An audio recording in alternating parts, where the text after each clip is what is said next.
When did you start racing? When did this world interest you? Yeah, I mean, well, I was a keen footballer when I was younger, like a soccer player in America.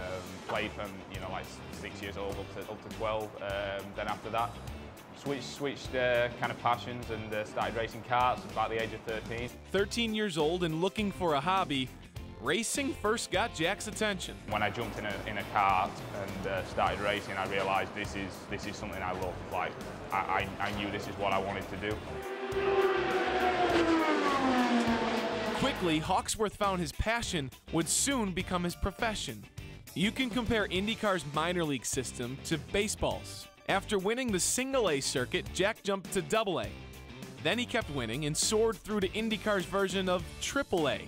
At 22, he was one of the hottest young names in racing, and IndyCar was the next step. But there was a problem.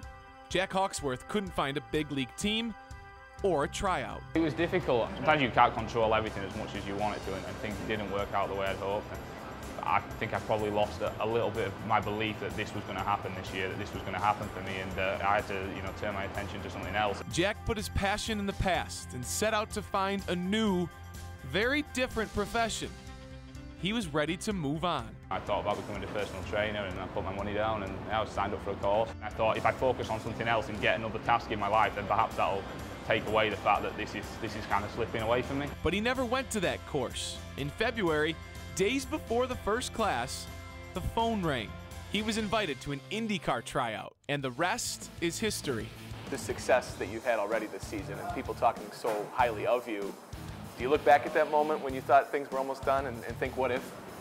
A little bit, yeah. But once you're in here, once you're in IndyCar, honestly, like this year's just been a blur. It was crazy, to be honest. Like I tell you now, I wouldn't have bet a penny on it that I was going to be racing in IndyCar.